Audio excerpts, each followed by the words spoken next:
Welcome to this week's episode of Jet Lag in the News. I'm Steve Jasper, aka the Jet Lag Guy. Let's kick off with some research that's happening around the world. In Poland, daylight savings time has changed, as it has throughout Europe, and neurobiologist from the University of Warsaw, and I'll put her name up in the credits because I'm certain to get this wrong, but Patricia Shizuska is saying that she's comparing this to a mild form of jet lag and is calling for an end to daylight savings time because of the damage it does through the circadian rhythm. And she says it's like mini jet lag. And she's not the only one who's saying this, by the way. I've been saying it, as have many others. And that daylight savings changing is like mini jet lag, and it is affecting people in terms of their circadian rhythm. So there's a lot of calls of that. As in the southern hemisphere, those countries that change have mostly changed already, and in the northern hemisphere, countries that are changing or about to change. Europe and the UK have already changed across, I believe, and I think the US is coming up this weekend. So also in research, gut health and staying up late. Now we talk about social jet lag where people sleep in on weekends and, compared with their week times, they have social jet lag in that their weekday rhythm isn't really in alignment with their own circadian rhythm, their weekday schedule.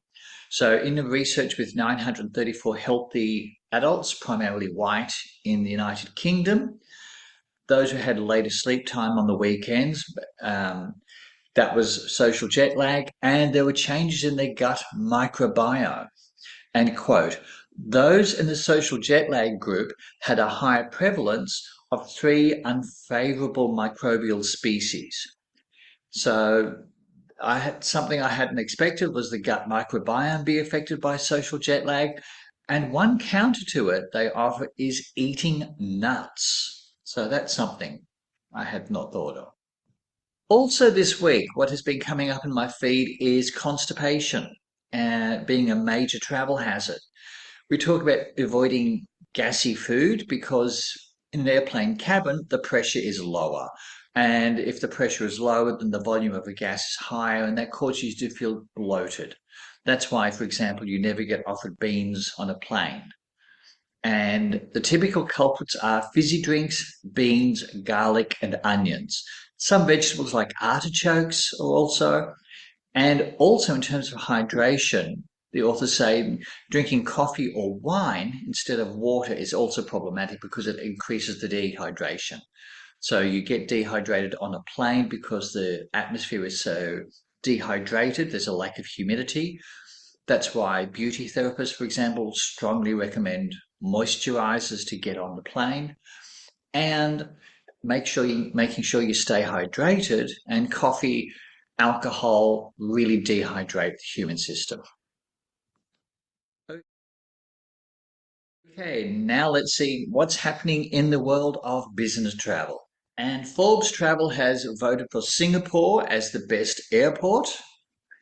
In terms of the best carrier, it's Emirates. And I particularly liked, this is something I learned this week, was the autism friendly certification program. So, it's springtime here in Australia. That's why I'm coughing. And within the US, the best airport terminal, now I wasn't expecting this one, was LaGuardia. So there's been massive improvements and overhauls at LaGuardia Airport in New York. And the best American airline was Delta. So well done to all those that have won those awards.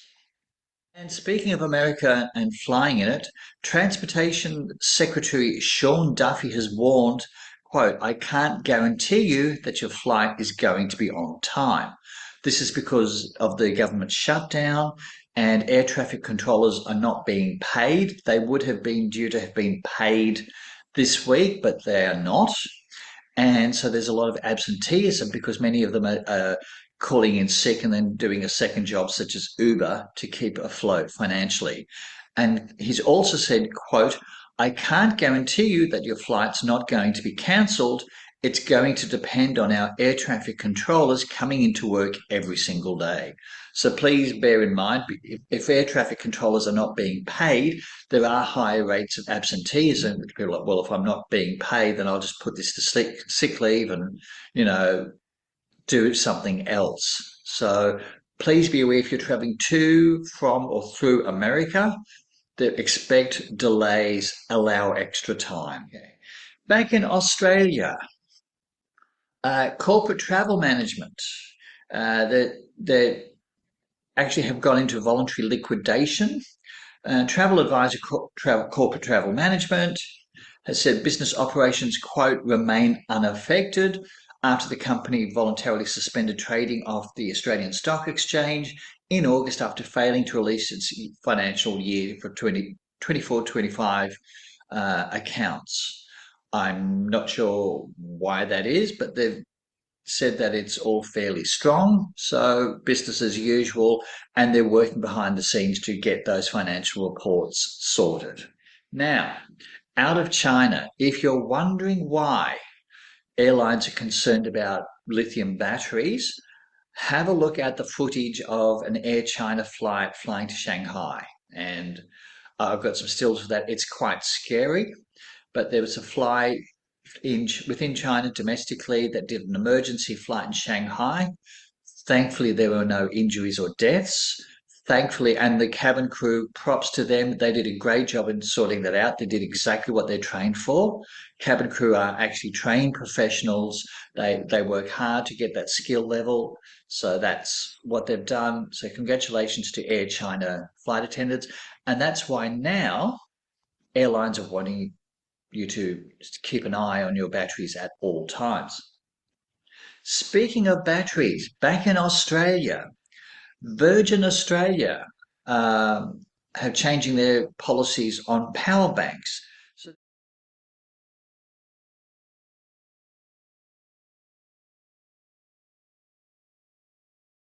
they're quietly launching a review to the use of power banks on flights, and now passengers are being told to keep the devices in sight and not in an overhead locker.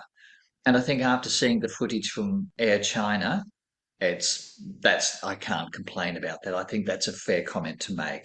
So yes, that's quite scary. That Air New Zealand in Sydney, there was a flight from Christchurch to Sydney, NZ221, that made an emergency landing in Sydney. And this was at Sydney Airport in the morning. A whole lot of emergency vehicles assembled at Kingsford Smith Airport, and there was a failure with the hydraulic system. Luckily, again, no injuries, no deaths. So well done to the cabin crew, well done to the pilot, and well done to the emergency workers, all that sorted out. Passengers were delayed for 2 hours. They couldn't disembark immediately, which is annoying, but coming off a plane failure in one piece, I think is good. So good to hear, and well done to everyone concerned for that. Okay, now over to sport, and I don't have a lot of sport this week. But one thing I do, and this was in Kazakhstan. So Team Paphos from Cyprus flew over to Kazakhstan. It's only a few hours time zone wise, but it's a 15-hour flight. I'm guessing there were not direct flights from Nicosia to Almaty. And one football player, I'm going to put his name up because I know I'm going to mess this up as well. Joao Correa. He was on the pitch for a grand total of 4 minutes, and he overcompensated. He caught Louis Mata with a high boot. He got a red card and was sent off. So he travelled 15 hours with a whole lot of jet lag from Cyprus to Kazakhstan, only to be sent off after 4 minutes, and Paphos played with 10 players for the rest of the match. And finally, just a couple of items. Piers Morgan being on the morning show Good Morning Britain, ITV Good Morning Show. And he said, quote, "I hated it. It's the honest truth. It's like permanent jet lag." And I couldn't agree more. If I had to do an early morning show, I would hate it too. I would hate it every much as Piers Morgan. So I actually agree with him on this one. So having to do that would be awful. And a lot of things come off my desk. This is courtesy of Bob King from the Duluth Tribune, and it's an amazing shot of the Aurora Borealis taken from a plane. Well done. This is just a beautiful shot. I've seen a lot of things from a plane. I think the most stunning thing is the stars over the southern sky, over the far southern reaches of the Pacific Ocean. But this is certainly better than that. This is the Aurora Borealis. So congratulations, Bob, on a beautiful photography shot. Thank you. That's this week's Jet Lag in the News. I'm Steve Jasper, aka the Jet Lag Guy. Thank you. And if you have any questions or want to know more about what I do, check out my website at www.jetlagguide.com.au. There's another book on the way, and you'll be the first to know when it's released.